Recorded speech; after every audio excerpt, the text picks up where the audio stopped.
Grey fog rolls across the hills of Velen. You ride not towards something but away from fire, from rot, from the wreckage of what once resembled civilization. The world doesn't welcome you, it simply exists, fragmented, volatile and exhausted.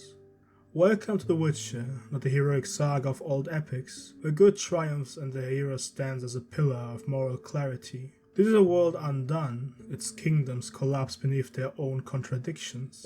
Moral lines blur into the bulkwater. Truth evaporates in the heat of war and survival. And at the center of it all rides a man with no true home, no enduring allegiance, and no fixed self. Gerald of Rivia.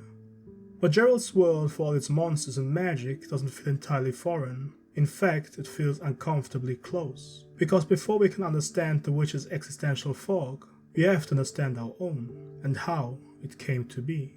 Enter Zygmunt Bauman, a Polish sociologist whose late 20th century work gave us one of the most enduring metaphors for modern life: liquid modernity. Bauman observed that the solid world of the past, a world of stable institutions, lifelong employment, fixed identities and enduring relationships, was dissolving. In its place, a new condition of life, unmoored and in motion, where solid modernity promised progress through structure, through science, bureaucracy and nationhood.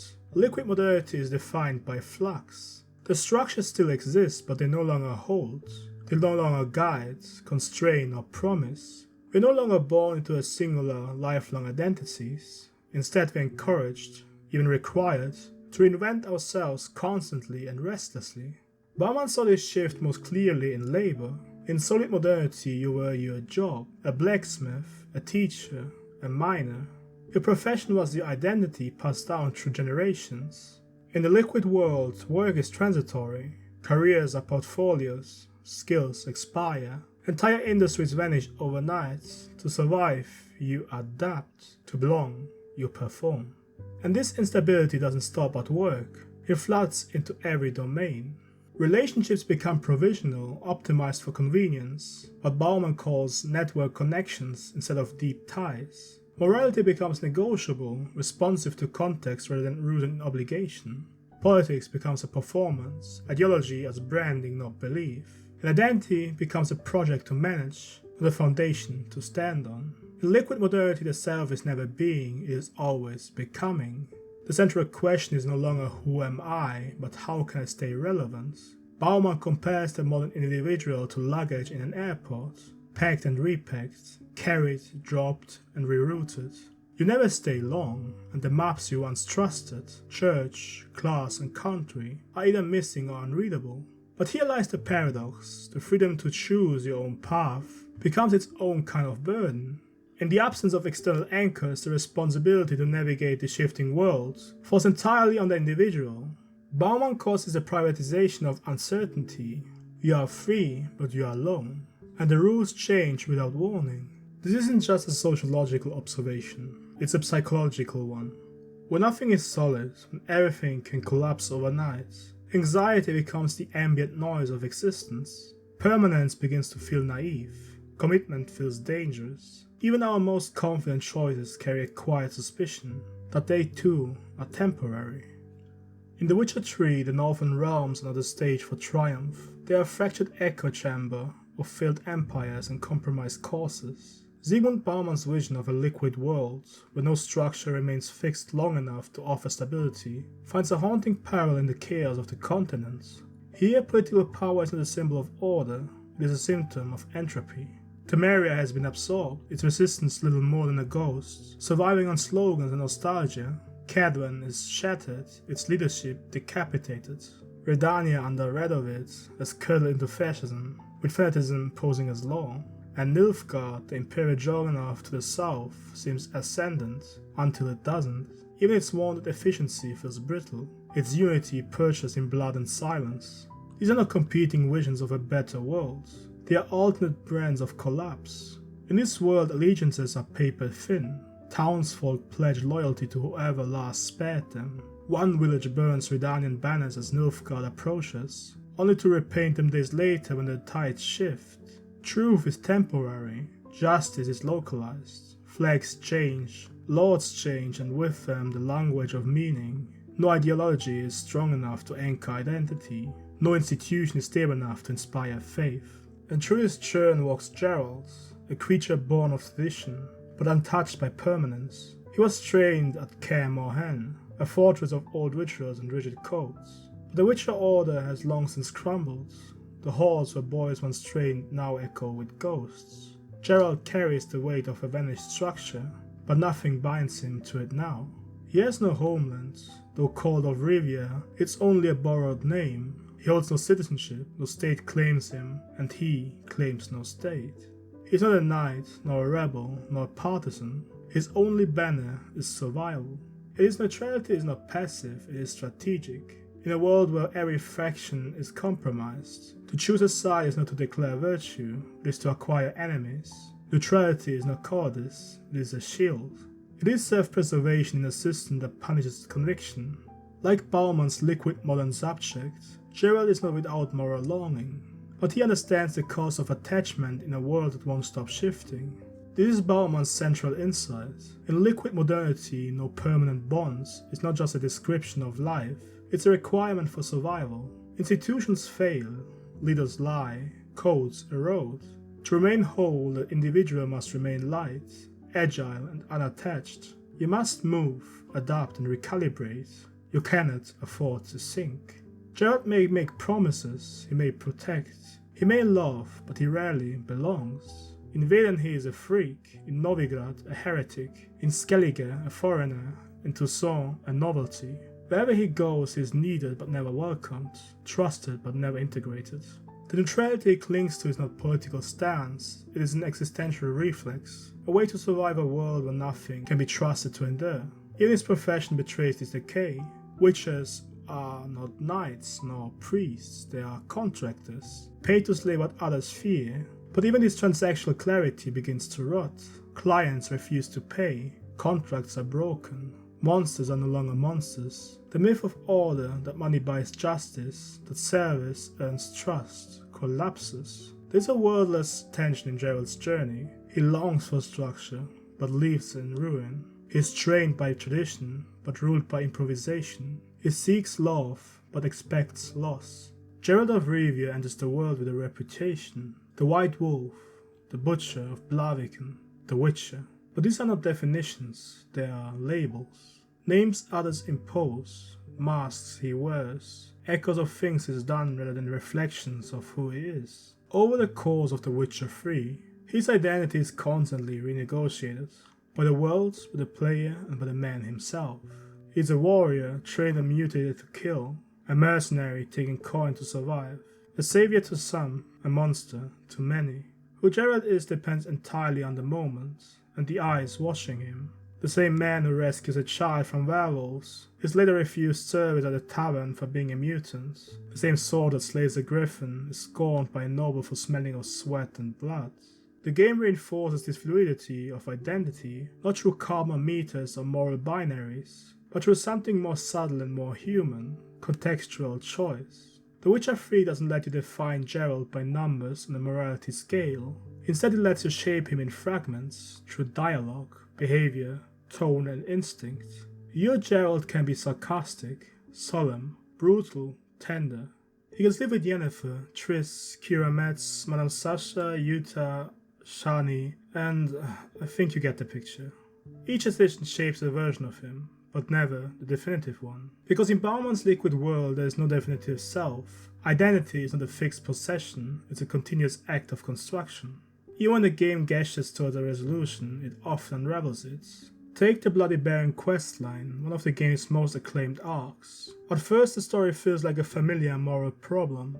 Baron Philip Strenger is a violent drunk, searching for his missing wife and daughter. Gerald's involvement seems to promise justice or redemption, but the deeper you go, the murkier the truth becomes. The Baron is abusive yet generally remorseful. His wife is traumatized yet not innocent. His daughter is hurt yet pragmatic. The curse you lived has unintended consequences. The ending varies, but no version is clean. So who is Gerald in this story? A moral agent trying to mend a shattered family? A hired sword doing what he is paid for? Or a reluctant bystander in a cycle of suffering too tangled to cut? The answer is yes to all of them. Because in The Witcher no choice is ever absolute. Every action branches and bends. Every victory has a cost. You save one life and doom another. You uphold justice and sustain oppression. The game doesn't let you be clean, it lets you be complicated, messy, real and liquid. This is the condition of modern identity. Bauman writes that the self in liquid modernity is not a house, but a tent. Something you pitch, take down and reassemble wherever you go. Gerald lives exactly this way. In every town, every tavern, every negotiation, he must reintroduce himself.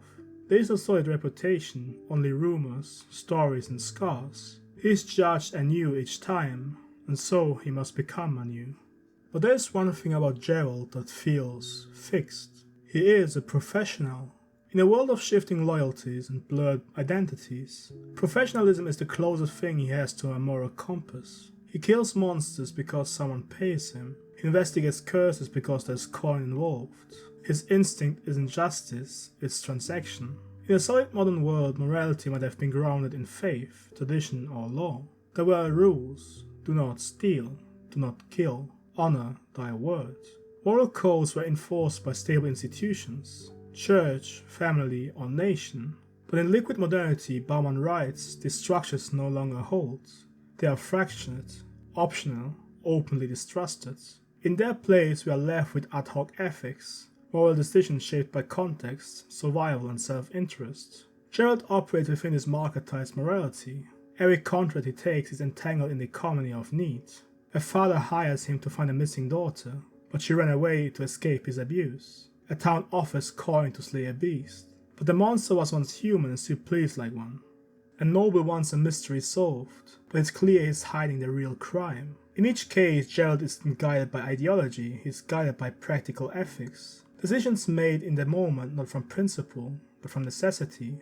And often those ethics break down. No matter how you choose, someone suffers. Someone always pays the price. This isn't just moral ambiguity, it's moral commodification. Bauman argues that in a liquid world, ethics become provisional, situational, transactional. We are not encouraged to do what is right, we are encouraged to do what works. Not what is just, but what is feasible. Morality becomes another market decision, negotiated like everything else. And this is exactly how The Witcher 3 operates. Geralt may cling to principles, protect the innocent, fulfill the contract, but the world he moves through constantly tests those ideals. Mercy has consequences, justice backfires, kindness may only delay suffering. Through it all, Gerald navigates not as prophet but as consumer citizen.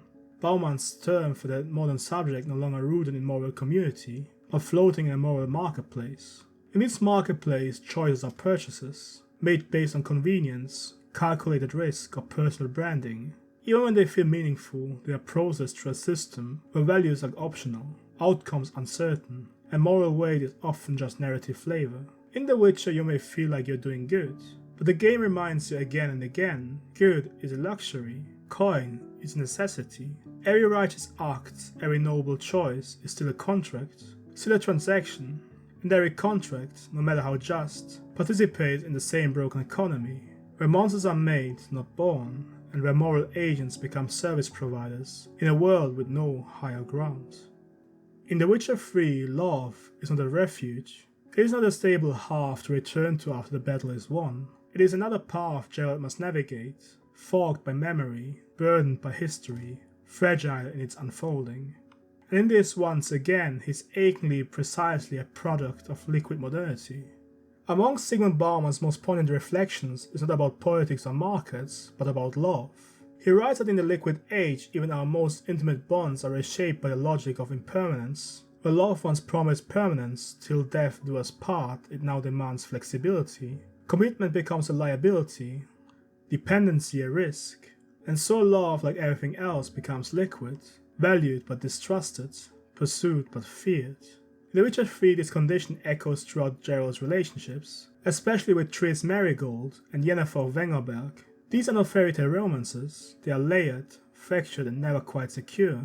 Love here is not narrative reward, it is a choice made in uncertainty, and often made again. Take Triss. Her love for Gerald is real, but it's also complicated. Their relationship formed in the shadow of Yennefer's absence, and more critically in the shadow of Gerald's amnesia. Can intimacy be authentic if it's built on fragments? As a player standing in Gerald's shoes, you must decide whether to rekindle that love, or let it fade as a beautiful distortion. Yennefer, by contrast, is Gerald's canonical partner, his destined love, bound to him by a Jinn's wish. But even if this bond is unstable, is it real or was it manufactured by magic? Can love that begins in compulsion still grow into something true? And when a player chooses to commit to her, it doesn't feel like fate, it feels like a leap of faith, a risk taken in a fog of imperfect memory. Bauman would see this as part of a broader truth. In the liquid age, even love must be chosen, managed and continually reaffirmed. It no longer descends like grace, it must be selected, navigated and worked for. Like a volatile investment in an unpredictable market, in a world that refuses to stand still, love becomes conditional, reversible and fragile. Of course, the solid models of love that Bauman references, lifelong marriage, fixed roles, stable institutions were not universally idyllic. For many, especially women, the structures were also deeply restrictive, built on obligation rather than consent, and often sustained through social pressure or economic dependence. Liquid modernity may have introduced instability, but it also expanded the freedom to choose, to leave, to define love on one's own terms. Bauman's critique is not a longing for the past, but a recognition that love now exists without scaffolding. In the end, Geralt of Rivia is not Aragorn. He's not Frodo, or Gerald the Chosen, or Gerald the Redeemer. He's no Messiah king, nor ring-bearer, or moral purpose. He's not led by fate, he's dragged by it. He doesn't restore a kingdom or cleanse the world of evil. He manages it, temporarily, imperfectly, and always at a cost. And in this, he is not a failure, he is us. Bauman argued that in a world like ours, we are all condemned to navigate without reliable maps, that we must choose knowing those choices might not hold, that we must commit knowing permanence is always at risk. But this is not a lament for the past. Bauman doesn't argue that we should return to older, solid structures, many of which were rigid, exclusionary or unjust. Rather, he asks us to reckon with the conditions we now live in, to recognize the freedoms we have gained, while also confronting the anxieties they produce. His critique is not about going back, but about seeing clearly and acting carefully in a world that no longer stands still.